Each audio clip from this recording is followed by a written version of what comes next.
우리 한번 기도하겠습니다. 좋으신 아버지 하나님 감사합니다. 또 가을을 맞이하면서 하나님의 말씀을 함께 상고하고 나누는 복된 시간들을 가지기를 원합니다. 주님, 시작부터 마치는 시간까지 주님 친히 함께하여 주셔서 우리 모두가 말씀의 은혜 가운데 충만하게 거하는 복된 시간 되게 하여 주시옵소서. 예수님 이름으로 기도 올려옵나이다. 아멘.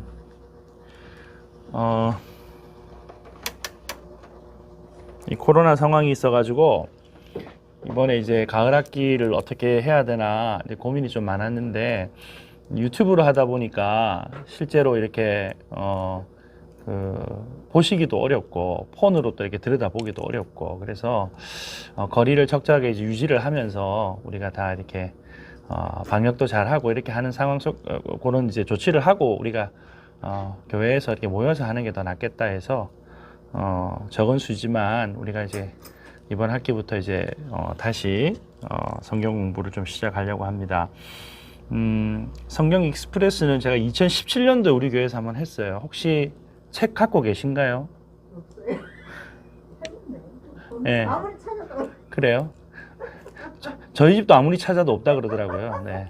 감사합니다. 이게 우리가 이렇게 자꾸 책을 잊어버려 줘야 출판사가 책을 팔아요. 네. 잘 놓은 것 같은데 없어. 네.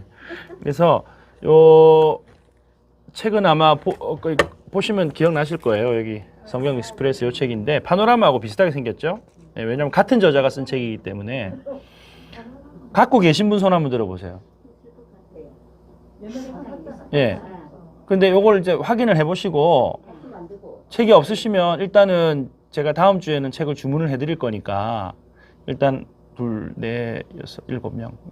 제가 일단 6권 정도 주문을 하겠습니다. 그래서 이게 이제 책값이 15,000원이거든요. 15,000원 하고 5,000원은 우리 요가 진행하는 동안 그 떨어질 때까지 간식비로 이렇게 좀 쓰겠습니다. 해가지고 담은 뭐 이렇게 요구르트하고 뭐 이렇게, 왜냐면 졸리실 때 사탕이라도 좀 이렇게 사가지고, 우리가 인원이 많지 않기 때문에 한 6명 정도 되면은 5,000원씩 남으면 30,000원 정도 남잖아요. 그걸로 해가지고 우리가 뭐 이렇게 간식으로 좀 쓰든지 그렇게 하겠습니다. 예. 원래 이번에 지난 봄학기처럼 저스트 조이 센터에서 이제 우리가 원래 진행을 할 때는 저스트 조이 센터 쪽에서 이렇게 스태프들도 나와서 도와주시기도 하고, 그쪽에 이제 저희가 스튜디오를 빌려 쓰기 때문에 이번에 이제 강의료를 좀 받아서 하려고 했어요. 그래서 원래는 센터에서 강의료를 10만 원 하자는 거를 제가 그래가지고는 들을 사람도 없고, 근데 지금 이제 같이 강의하시는 분들은 다 이제 외부 강의를 하시기 때문에 외부로 이게 송출되는데 인터넷 등록도 10만 원씩 이렇게 하시더라고요. 그래서 저는 성경을 알려드리기 위해서 하는 건데 그렇게 받으면 안 된다고. 그래서 스태프들 뭐 이렇게 최소 유지 비용만 해가지고 제 강의만 이제 들으실 분은 5만 원씩 등록하기로 했는데, 우리 인해교회 교인들이 등록하시면 그것도 많다. 그래서 3만 원으로 하자. 그래가지고 3만 원 광고를 했더니 한 분이 신청하셨더라고요. 그래가지고 역시 아직까지는 강의 이렇게 하는데 조금 무리가 있겠다 싶어서, 일단 우리가 이번에 그 센터에서 하지 않기 때문에 교회에서 진행하는 걸로 해서 대신 이제 그냥 여러분 교재비하고 그다음에 간식비만 좀 이렇게 쓰는 조건으로 해가지고 제가 진행을 하려고 합니다. 괜찮겠죠? 그 정도는? 네, 감사하고요.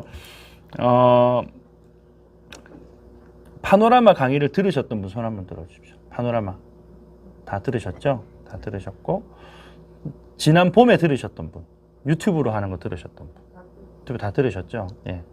그래서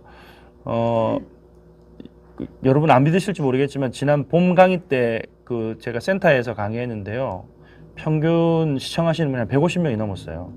그래가지고 나름 인기 강사. 근데 이제 워낙에 이게 우리가 다 아는 내용인데 교회에서 이렇게 체계적으로 잘 가르치는 시간이 없다 보니까 요즘에는 굉장히 또 전부 갈급하셔가지고 많이 들으려고 해주셨던 것 같아요.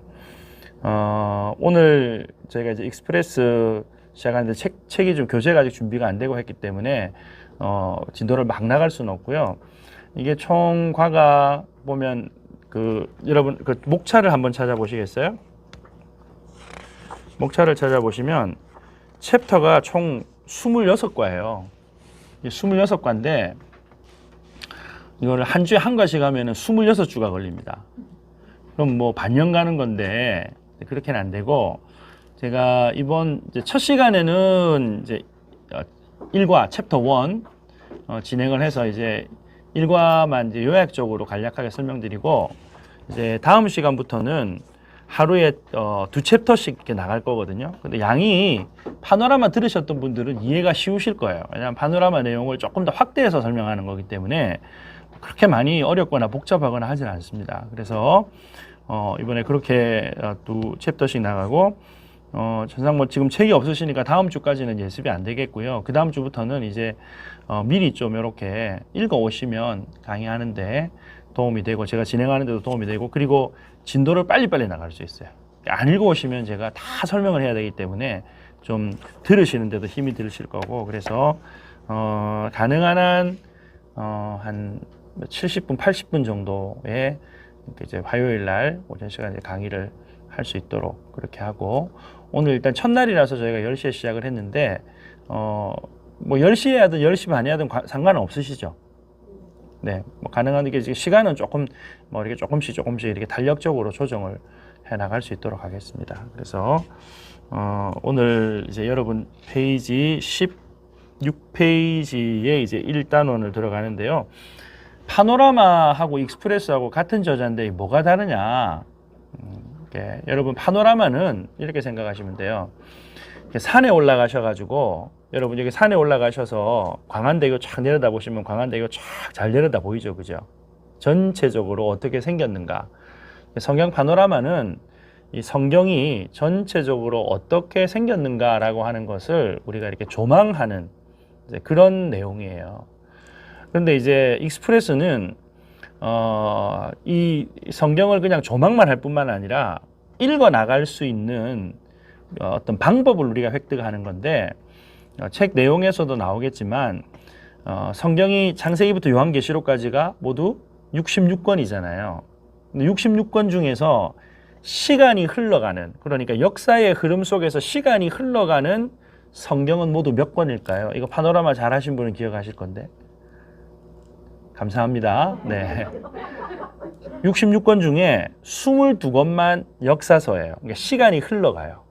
물론 그 가운데 뭐 선지서나 시가서나 뭐 다 이렇게 그 역사의 시간 흐름 속에서 배경을 하고 있지만 실제적으로 시간이 쭉 순차적으로 시대 순으로 흘러가는 성경은 66권 중에서 22권이거든요.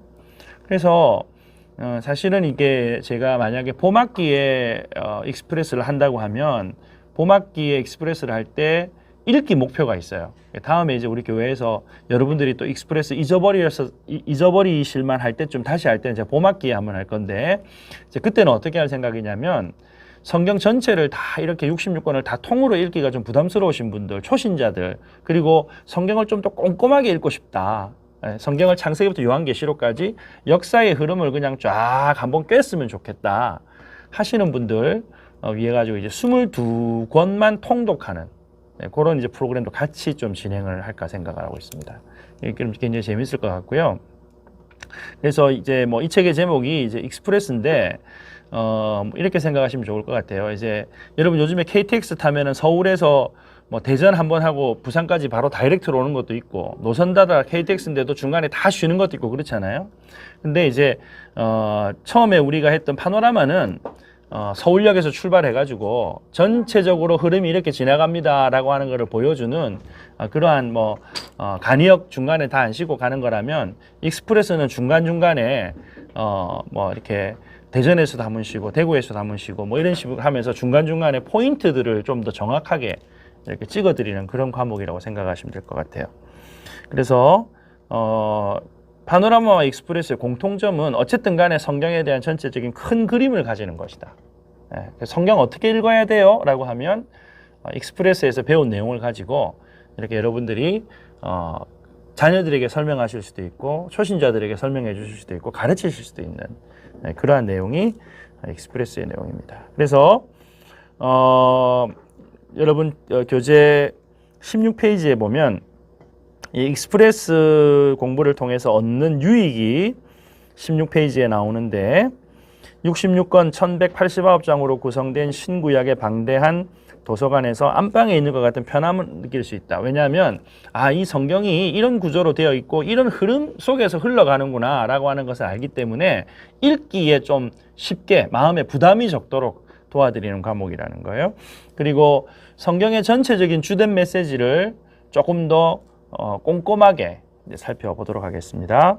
그리고 이 익스프레스 과목에서는 특별히 우리가 익스프레스를 해나가면서 성경 각 권에서 혹은 인물들의 사건에서 우리가 우리 인생의 삶 가운데 어떻게 무엇을 적용할 것인가라고 하는 적용점 찾는 그런 내용들을 할 거고요. 그리고 모든 성경은 예수 그리스도. 여러분 우리가 파노라마 할 때 배웠어요. 성경의 주인공 예수님이라 그랬잖아요. 그래서 모든 성경이 예수 그리스도와 관련이 되어진다. 그래서 우리가 이번에 모세오경 통독 했는데 아직 그 선물 안 받아가신 분들이 몇 분 계신 것 같은데 그 통독하면서 여러분 레위기 읽어보셨잖아요. 레위기에 5대 제사 모든 절기가 결국은 예수 그리스도의 구속의 구원 역사를 예표하는 사건이라 그랬잖아요. 그런 것들도 이제 이거 읽어가면서 레위기뿐만 아니고 성경 66권 전체가 그렇게 집중이 되어진다, 포커스가 맞춰진다라고 하는 것. 그리고 여기 또 중요한 포인트 중에 하나는 성경의 각 권이나 사건들을 지도하고 연관시켜서 여러분 성경의 사건들이 지도하고 연관되어진다는 것은 파노라마 할 때도 제가 말씀드렸는데 지도하고 연관이 되어진다라고 하는 것은 이게 실제적 사건이라는 거예요. 신화나 전설이 아니고 이 팩트라는 거죠. 그래서 지도를 여러분들이 이해하시는 것이 굉장히 중요해요. 그래서 막 지도 얘기 나오면 갑자기 막 인상이 막 이렇게 탁 이렇게 찌그러지시고 무슨 지도 역사 그러시는데 여러분 역사가 히스토리 하나님의 이야기잖아요. 역사 공부하셔야 돼요. 역사를 이해하셔야 돼요. 예. 그리고 성경 각 권의 주제들을 간략하게 이렇게 요약해서 단어로 정리하는 방법들을 우리가 좀 찾아가도록 하겠습니다. 그래서 오늘 1과의 제목을 우리 한번 다 같이 읽어볼까요? 시작. 신구약의 광활한 대륙을 고속으로 관통하다. 예. 그래서 오늘 이걸 어떻게 이제 성경 전체 66권을 이렇게 관통하는 막힘없이 이렇게 쭉 연결해서 읽어나가는 어떤 힘을 어떤 엔진을 우리가 어떻게 찾을 것인가 찾아보도록 하겠습니다. 자, 이제 성경에 관한 기초 상식을 좀 살펴보도록 하겠습니다. 자, 여러분 성경은 크게 몇 권으로 구성되어져 있는가? 크게 2권으로 구성이 되어져 있어요. 예. 이해되십니까? 2권으로 구성되어 있다는 게 뭐와 뭐죠? 구약과 신약. 자, 구약이라고 하는 말은 옛 약속이라는 말이고요. 신약이라고 하는 말은 새로운 약속이란 말이거든요. 근데 거기서 이 약속이라고 하는 말을 우리가 영어 단어에서 잘 아는 promise라고 하는 말을 쓰지 않고 여기 testament라고 하는 말을 쓰거든요. 이 말이 굉장히 독특한 뜻을 갖고 있어요. 이 testament라고 하는 뜻이 여러분 책에도 나오지만 원래 이 말의 뜻은 유언 그리고 뜻 이런 뜻을 갖고 있어요. 유언, 뜻. 유언, 뜻이라고 하는 말에서 이제 약속이라고 하는 단어, 의미도 이제 파생이 되긴 되니까. 그러니까, 유언이다, 뜻이다. 무슨 말이냐. 성경은 결국 예수님이 오시기 전과 오신 후에 우리를 향한 하나님의 뜻, 하나님의 약속을 우리에게 계시해서 보여주시는 그러한 책이라는 거예요. 이게 성경이라는 거죠. 그래서 구약은 창세기부터 말라기까지가 모두 몇 권인가? 39권이에요. 39권. 네, 이걸 알고 계시죠? 그죠? 그 다음에 여기 3 더하기 9는 얼마예요? 3 더하기 9는 네. 네? 곱하기 말고 여러분 지금 제가 다른 퀴즈 내는 거예요. 3 더하기 9는 제가 정답 적어놨잖아요. 그죠? 구약은 이스라엘 12지파에 관한 하나님의 언약이 이 하나님의 약속이 이스라엘 12지파라고 하는 이 12지파를 중심으로 이야기가 흘러가요. 네. 그래서 구약 39권은 이스라엘 3 더하기 9 이스라엘 나라에 관한 그러한 중심을 가지고 진행이 되어진다 하면 되겠고요. 신약도 여러분 어떻게 이해하시면 되냐면 신약은 마태복음부터 요한계시록까지가 27권이에요. 그래서 우리가 성경 전체가 몇 권입니까? 할 때 구약 39권, 신약 27권. 그래서 3, 9, 27 합치면 66권. 네, 그렇게 외우죠. 신약도 마찬가지로 3 더하기 9는 뭐죠? 12. 이거는 뭘까요? 신약의 12는 뭘까요? 예수님의 12제자를 통해서 이루어지는 하나님의 나라, 교회를 이제 상징적으로, 교회를 중심으로 이 이야기가 흘러간다. 그래서 하나님의 나라를 우리가 볼 수 있도록 하나님께서 이 땅에 주신, 하나님께서 세우신 아주 중요한 공동체가 바로 교회죠. 교회. 요즘에 뭐 교회에 대해서 교회도 민주주의를 해야 된다 뭐 이런 얘기 하는데 굉장히 조심해서 해야 되는 말입니다. 여러분, 교회가 민주주의가 되는 순간 교회는 교회가 아니고요. 그냥 사람들이 모인 자치회가 되는 거예요. 그래서 교회는 민주주의의 법에 따라서 움직이는 것이 아니고 하나님의 법, 성경 말씀의 법에 따라서 교회가 이렇게 순종해서 이제 교회의 모든 사역들과 모든 치리들이 이루어지는 거죠. 그런데 교회에 주신 하나님의 법의 최고의 핵심이 뭐냐? 우리 나중에 뒤에도 나오지만 사랑의 법이에요. 사랑의 법. 그래서 하나님의 나라는 사랑의 법으로 다스려지는 나라거든요. 그러면 사랑만 있으면 여러분 심판과 공의와 징계는 없어야 되는 겁니까? 아니죠. 심판과 징계, 공의도 사랑의 또 다른 표현이죠. 사랑하니까 심판하고 징계하는 거잖아요. 여러분 집에 자녀들 나 저 모르겠다. 저 인간 저거 어떻게 될지 난 모르겠다. 포기할란다 그러면은 무슨 짓을 해도 내버려 두잖아요. 예. 이거 사랑 없으면 그냥 내버려 두는 거예요. 사랑하기 때문에 징계도 하고 야단도 치는 거잖아요. 그래서 하나님의 교회는 이와 같은 사랑의 법에 의해서 다스려지는 하나님의 나라를 이 세상에 보여주는 모형이라고 할 수 있어요. 예.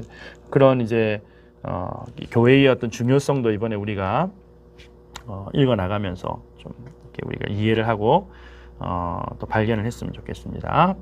자, 그 다음에 성경은 문학적인 장르라고 할까요? 아니면 어떤 주제라고 할까요?에 따라서 크게 세 덩어리로 나눠져요.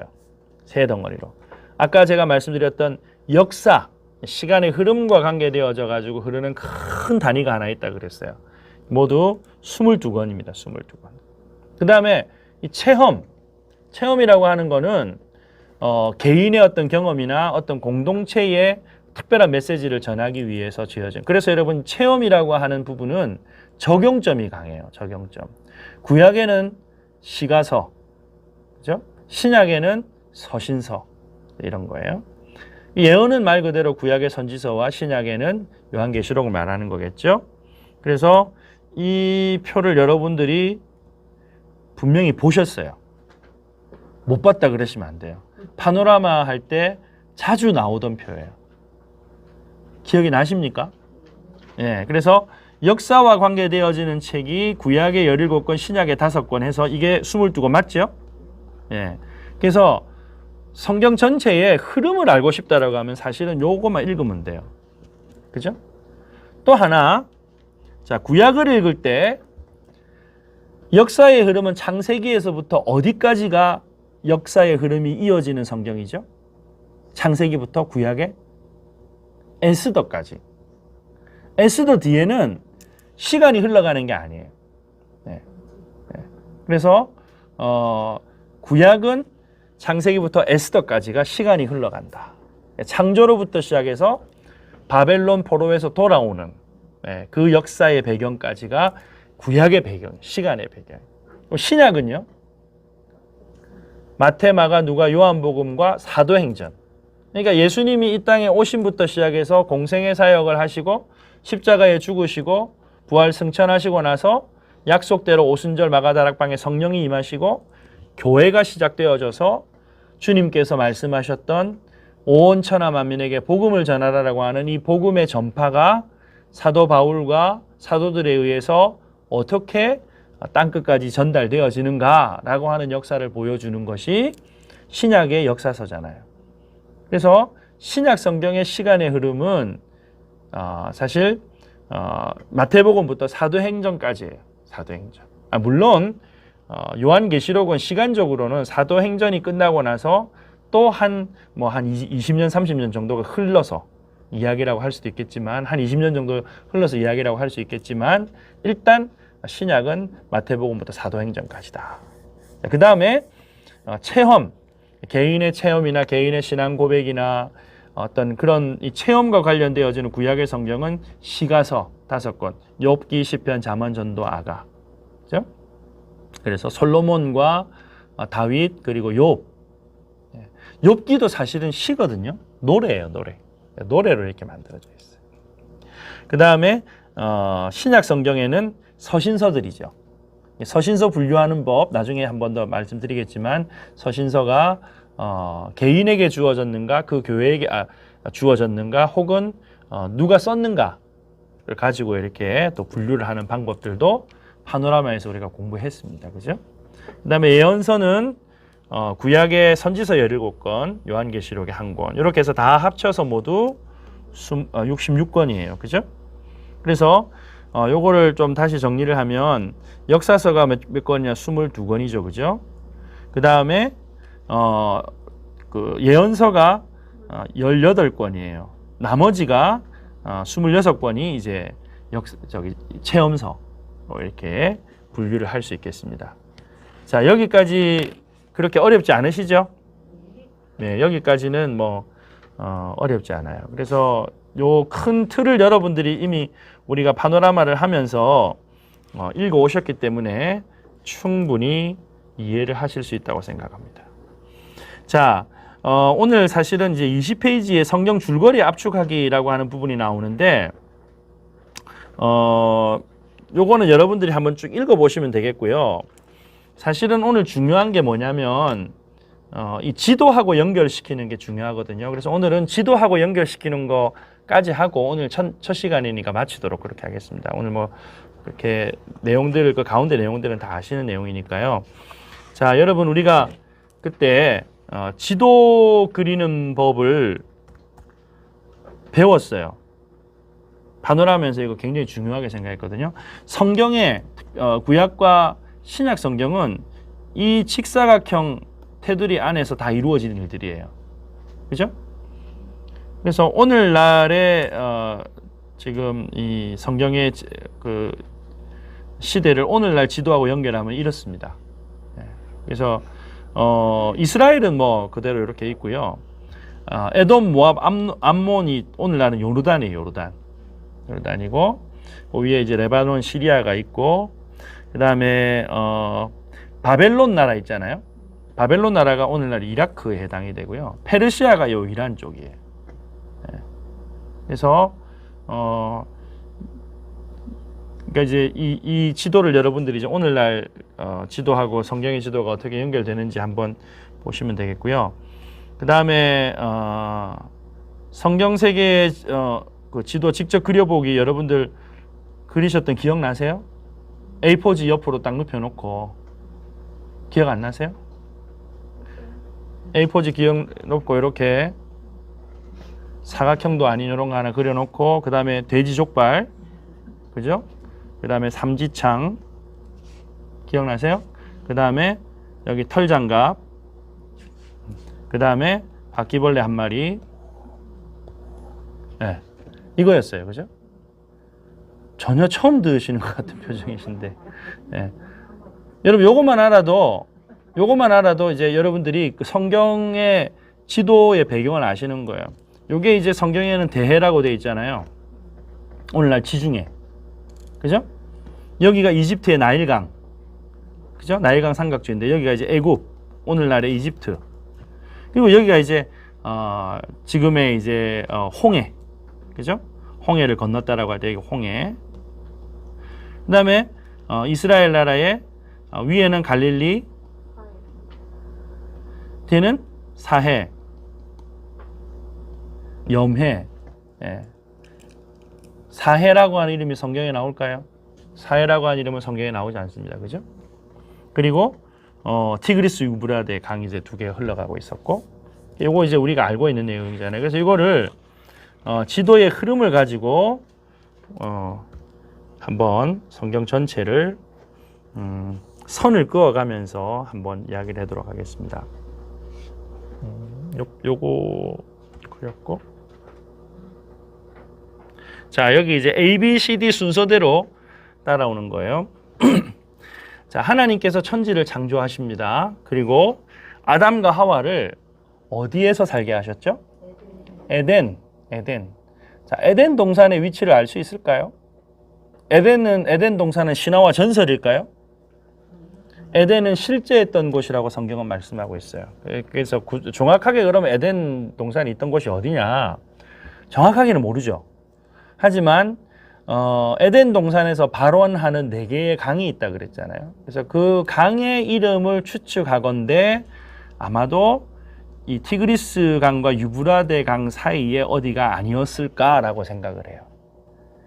그리고 인류의 역사, 문명 역사를 쭉 보면 인류의 문명이 가장 먼저 발현했던 곳을 이야기할 때 이 티그리스 강, 유브라데스 강 이 유역에 사람들이 농사 짓고 살기가 좋았던 바로 이 지역 어디에서 가장 먼저 우르난만이라고 하는 그 문명이 일어나거든요. 그래서 아마 그때 이제 그 출토되어지는 유물들이 지금 미국의 대형 박물관이나 이렇게 유럽에 있는 박물관 가면 있는데요. 우리가 상상하는 것보다 훨씬 발전되어 있는 형태로 어떤 그런 물건들을, 도구들을 만들어 썼던 그런 유물들이 남아 있거든요. 보면 아마도 이제 여기는 아주 오래 전부터 사람이 살았던 것 같은데, 그래서 창세기에서 말씀하고 있는 4개의 강의 이름들을 유추해 볼 때 아마도 요 어디가 아니었을까라고 이제 생각을 합니다. 그 창세기 2장 14절이에요. 거기에 이제 4강의 이름이 나오는데 그 강이 이제 티그리스와 유브라데스 강의 고대 이름이다. 이렇게 학자들은 설명을 합니다. 그리고 노아의 방주, 바벨탑, 창세기 1장부터 11장까지의 이야기가 거의 다 요 바운더리 안에서, 창세기 1장에서 11장까지의 이야기가 거의 다 이 바운더리 안에서 이제 이루어진다는 거예요.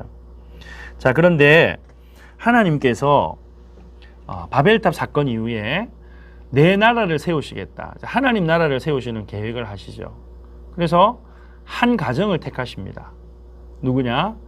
데라의 가정을 택하셨죠. 그리고 데라의 아들 아브라함을 통해서 하나님의 나라를 이루는 역사를 시작하시는데, 그 우르라고 하는 곳이 어디냐? 우르라고 하는 곳은 지금 유적이 여기 남아 있어요. 고대 우르 유적이 여기 있거든요. 그래서 이 우르가 아브라함의 고향이에요. 그래서 여기에서 하나님께서 부르셔가지고 본토 친척 아비의 집을 떠나라는 거죠. 여러분, 고대 사회에서 본토 친척 아비의 집을 떠난다는 것은 생명을 내어놓는 겁니다. 여러분, 어릴 때 혹시 집에서 부모님께 니 그따구를 할 것 같으면 호적에서 이름 판다?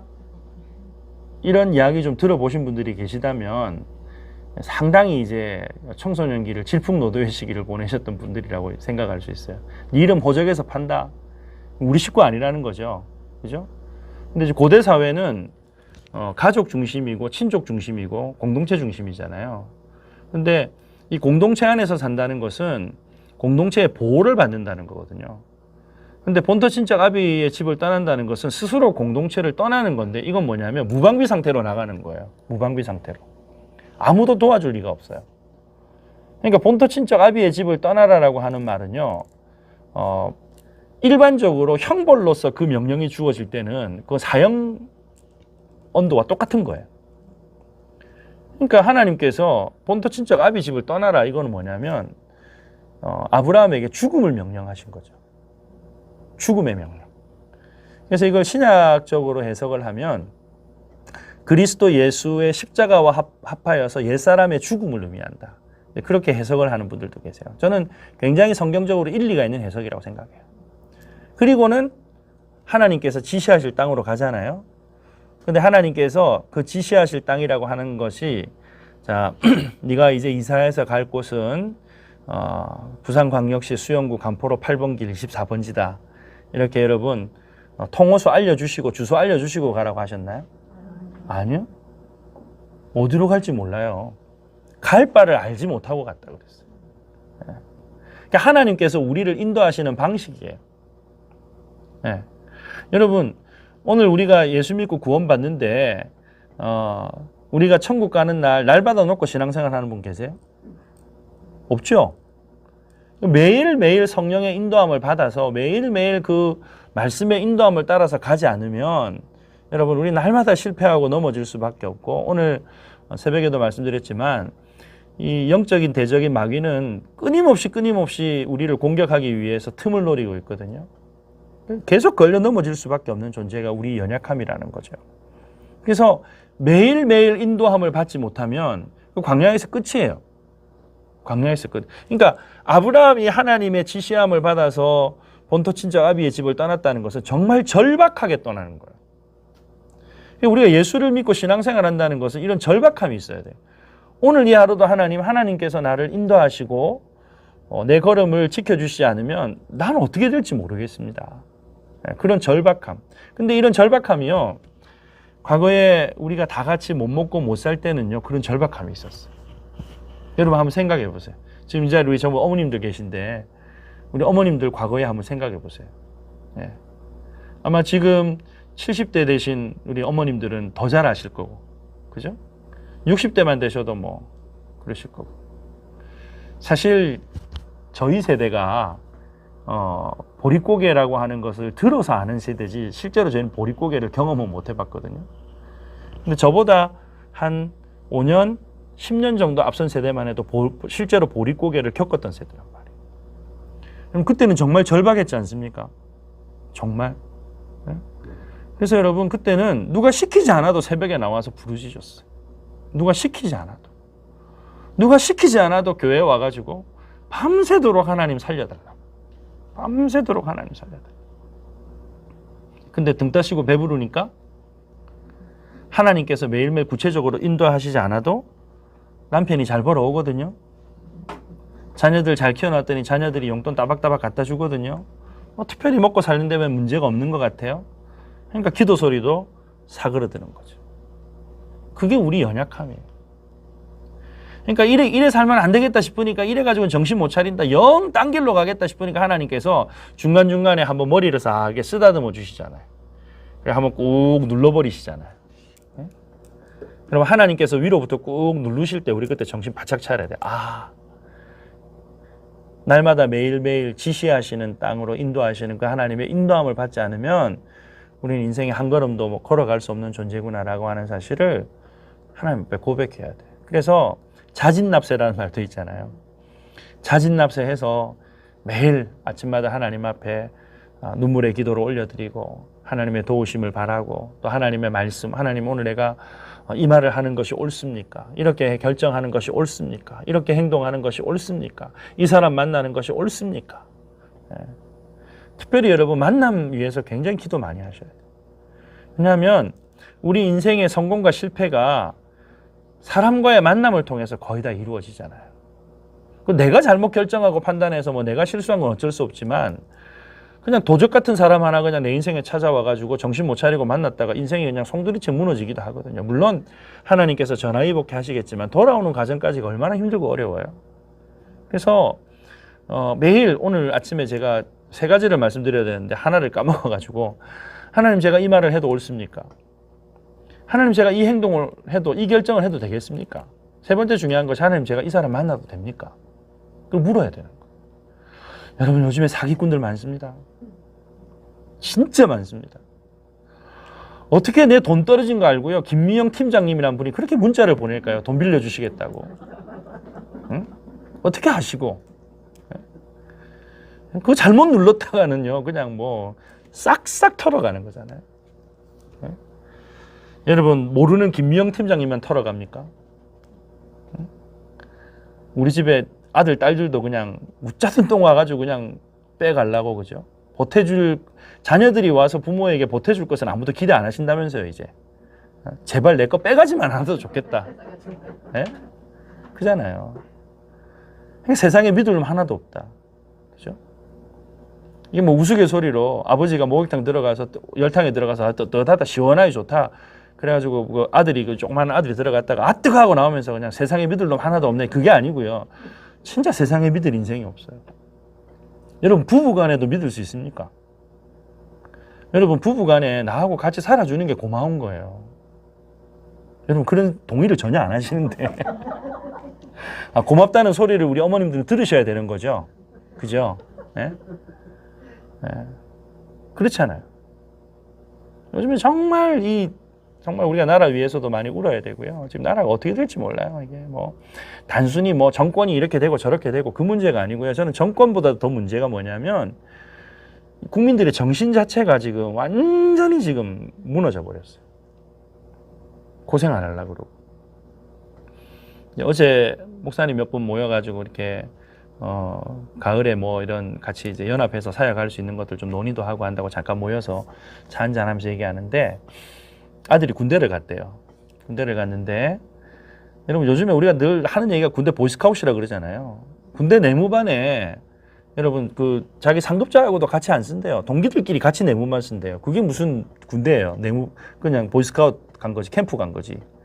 예. 그리고 저녁에 딱 6시 이후로는 핸드폰을 쓰든 뭘 하든 아무도 타치 안 한대요. 예. 주말에는 지 알아서 뭐 다 하고. 그 다음에 요즘 깜짝 놀랐어요. 대체 공휴일은 근무가 없대요. 군대. 요즘에 또 뭐 병장 70만 원까지 월급 준다고. 예, 그러니까 요즘에 뭐 어려운 사람들 다시 군대로 돌아가겠다. 40, 50대는 안 받아준다 그래서 문제인데. 하여튼 지금 뭐 그런 상황인데 아침마다 연병장을 뛴대요. 그럼 얼마나 좋아요. 아침마다 뛰면 운동도 되고. 근데 연병장을 구보를 하는데 5바퀴를 못 뛴대요, 애들이. 그냥 전부 다 퍼져버린다는. 체력도 고갈이죠. 도덕적으로, 양심적으로도 완전히 지금 뭐 고갈이죠. 다 지금 뭐. 나라가 어떻게 되겠습니까? 그리고 이런 얘기 하면요. 꼰대 소리 들어요. 꼰대 소리. 나 때는 말이야. 이래가지고. 꼰대 소리. 듣기 싫은 말 하면 꼰대 소리 한다고. 그럼 어떻게 되겠어요, 진짜 나라가. 그러니까 저는 이 나라의 위기가 물론 뭐 정치의 위기도 있겠지만 국민들의 어떤 의식, 정서, 어떤 도덕적인 가치가 무너지는 것, 여기에 저는 가장 큰 위기가 있다고 생각해요. 그래서 우리가 정말 매일매일 하나님 앞에 기도하지 않으면 안 돼. 부르짖지 않으면 안 돼. 자, 그래서 하나님께서 하나님의 나라를 이루시겠다고 해서 이제 아브라함과 사라를 약속하신 그 땅으로 보냈는데 그게 어디였어요? 가나안 땅이었죠. 그죠? 그래서 이 가나안 땅을 하나님 나라의 주민등록번호 1번, 2번 네. 나라를 세우시면서 국민을 세우셨는데 주민등록번호 1번 아브라함, 2번 사라 이렇게 세우신 거예요. 그리고 이 창세기의 거의 대부분의 이야기가 이제 여기서 이루어지는 얘기죠. 그죠? 그래서 창세기가 여기서 이루어지다가 이 가나안 땅에서 이루어지다가 어디로 가는 것으로 끝나냐면 여기 들어가는 것으로 창세기가 끝났어요. 그죠? 여기 어디로 들어가는 거예요? D가 어디예요? 애굽. 그러니까 창세기는 애굽 들어가기까지 얘기해요. 그죠? 그래서 여기서 하나님께서 아브라함에게 주신 약속대로 내가 나라를 이루겠다. 백성들을 세우겠다. 그래서 정말 하늘의 별과 같고 땅의 모래와 같은 백성들을 여기서 이루시는 거예요.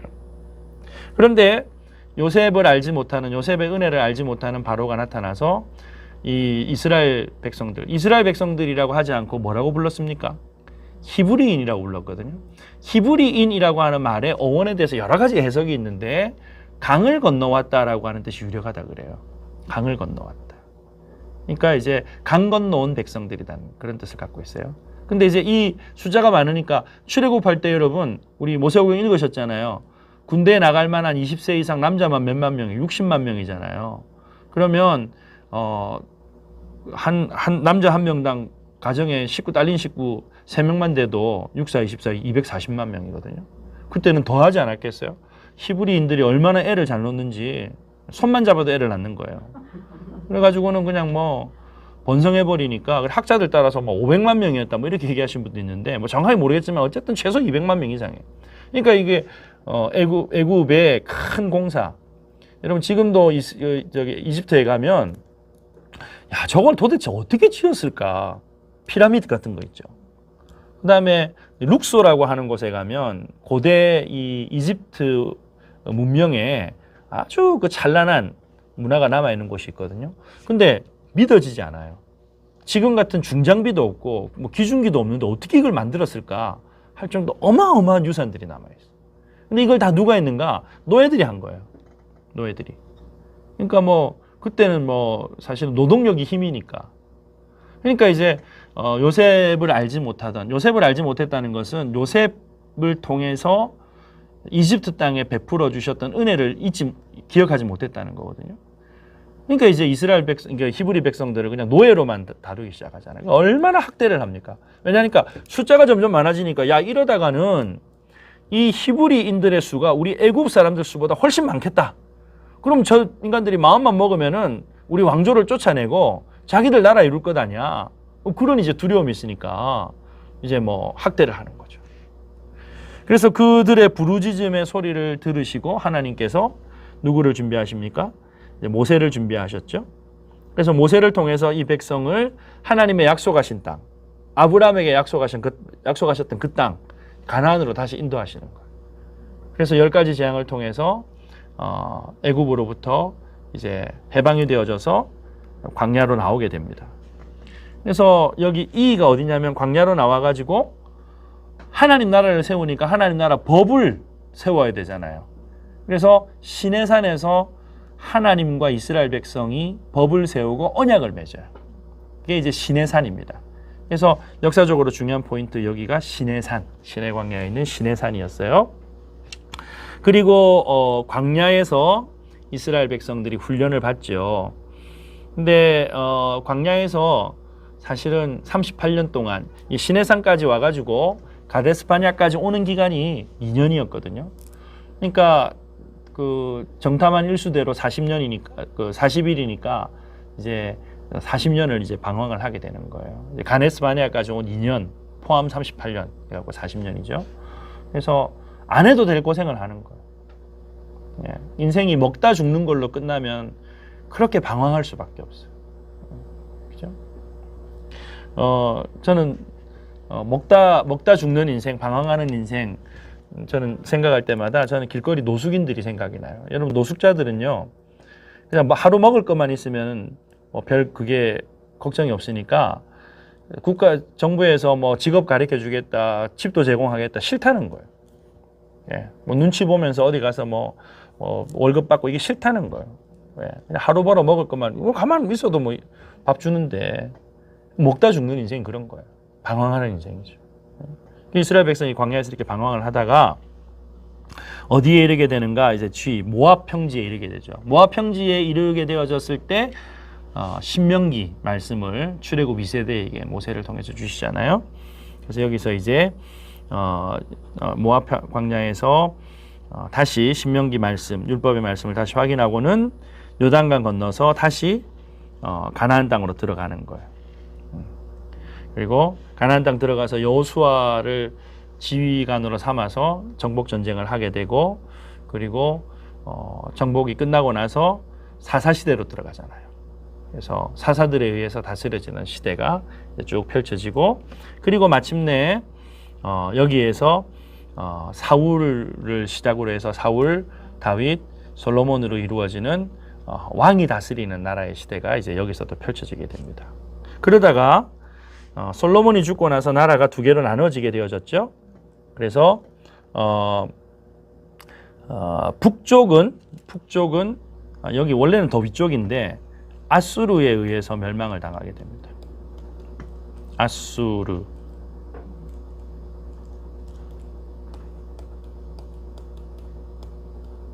그 다음에 남쪽 유다는 바벨론으로 끌려가죠. 그래서 바벨론으로 끌려갔다가 하나님의 약속대로 70년 만에 돌아오고 그리고 여기 페르시아의 수산궁에 하나님의 백성들이 남아있어요. 제가 파노라마 하면서도 말씀드렸고 통독하면서도 말씀드렸지만 바벨론 포로로 잡혀갔던 이스라엘 백성들 중에서 하나님의 약속을 믿고 예루살렘으로 돌아온 사람들은 사실은 극소수였어요. 거의 대부분은 페르시아에 남아있는 거예요. 근데 남아있다고 해서 하나님께서 그 백성을 버리셨는가? 잊지 않으셨다. 그 백성을 지키신다 라고 하는 그 이야기가 이 에스더서에 나오게 되죠. 그리고 나서 이제 고향으로 돌아오는 이야기까지 이렇게 이제 끝이 나고요. 그리고 400년 동안 메시아가 오실 준비를 하는 기간. 선지자가 더 이상 활동을 하지 않아요. 그런데 메시아가 오시기에 가장 최적의 시간. 갈라디아서에서 때가 참에 하나님께서 그 아들을 보내시사라고 하는 때가 차는 그 시간들. 그래서 여러분 우리가 파노라마 하면서 배웠잖아요. 신약시대 들어가기 전에 예수님 오시기 전에 몇 가지 통일이 이루어졌다. 그럼 전혀 기억 못 하시니까 나중에 이제 진도 나가면서 할게요. 예. 그래서 몇 가지 통일들이 이루어져요. 예수님께서 오시기에 메시아가 오시기에 가장 적절한 타이밍, 그 시간이 400년이라고 하는 침묵기가 필요했던 거예요. 예. 그리고 나서 예수님께서 약속대로 오셔서 공생의 3년 사역을 이루십니다. 그리고는 죄인의 죄를 대신해서 십자가에 죽으시고 약속대로 3일 만에 부활하시고 부활 승천하시죠. 그리고 주님께서 주셨던 그 약속의 말씀을 따라서 이제 제자들이 땅끝까지 복음을 전하는 이야기가 성경의 구약과 신약의 전체 스토리예요. 안 어렵죠? 이거 여러분 설명하실 수 있겠죠? 지도 보시면서 요거 A, B, C, D 짚으면서 설명하실 수 있겠죠? 그럼 요것만 제가 끝날 때까지 반복할까요? 여러분 외우실 때까지. 사실 이번에 익스프레스 단원의 목표는요. 요 지도 보고 A부터 시작해가지고 이제 N까지 여러분들이 그냥 설명하시는 거. 근데 별로 어렵지 않아요. 지도 짚어가면서 이렇게. 네, 그래서 요게 사실은 이번에 익스프레스 전체 내용, 역사서 흐름 전체 내용. 자, 우리가 성경에 관한 얘기를 조금만 더 마무리를 하면요. 자, 아까 성경 구약과 신약 모두 합치면 몇 권이라 그랬어요? 66권. 그러면 창세기 첫 장부터 요한계시록 마지막까지 장은 모두 몇 장일까요? 네? 1189장이거든요. 자, 그런데 66권 1189장을 우리에게 주신 이유가 무엇일까요? 우리에게 주신 이유? 먼저는 하나님이 누구신지 알아야 된다는 거예요. 하나님이 누구신지 아는 방법은 인간이 스스로 연구해서 되어지지 않아요. 그래서 하나님께서 하나님 자신을, 자기 자신을 보여주셔야 돼요. 그러니까 하나님께서 자기 자신을 보여주신다라고 하는 것을 우리가 이미 알고 있는 단어가 있어요. 계시. 근데 여러분 계시라고 하는 말은요. 여기 이제 커튼이 하나 쳐 있다고 합시다. 커튼이 하나 쳐 있어요. 커튼을 여기까지 쳐져 있는데 커튼을 여기 절반만 열었어요. 그럼 어디까지만 보여요? 열려 있는 곳까지 보이죠.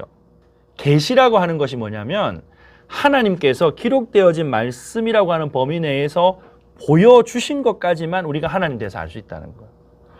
좀 더 알려주시지. 그래가지고 막 이단들은 성경에 없는 거 막 얘기하잖아요. 필요가 없어요. 왜?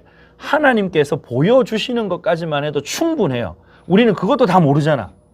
그것도 다 소화를 못하잖아. 아닌가요? 그러니까 자꾸 여러분 뭐 새로운 음성 듣는다. 성경을 새롭게 해석한다. 그냥 눈길도 주지 마세요. 보여주신 거 이미 우리에게 주신 것도 다 모르는데 뭘 안 보여주신 거고 하나님께서 안 보여주신 이유가 있다고요. 그렇죠?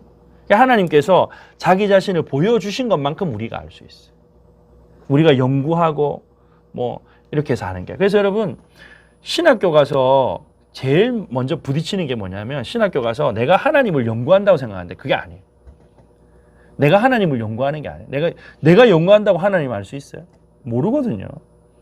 그러니까 철저하게 신학 가면은 깨지는 게 뭐냐면 하나님 보여주셔야 알 수 있습니다. 하나님 깨닫게 해주셔야 알 수 있습니다. 이게 제가 보니까 신학교의 훈련인 거예요. 제가 설교할 때도 마찬가지거든요. 하나님 깨닫게 해주셔야, 알게 해주셔야 제가 전할 수 있습니다. 알게 해주십시오. 제가 먼저 그 말씀을 좀 먹게 해주십시오. 그게 철저하게, 그래서 이거를 신학에서는 계시의존 사상이라고 해요. 계시의존 사상. 혹은 계시 의존 신앙 보여주시는 것만큼 할 수 있다. 그래서 66권의 성경이 하나님을 나타내 보여주는데 충분하다. 그러면서 이 성경을 통해서 하나님이 어떤 일을 하셨는가? 죄인을 찾아 구원하신다. 죄인을 찾아 구원하신다.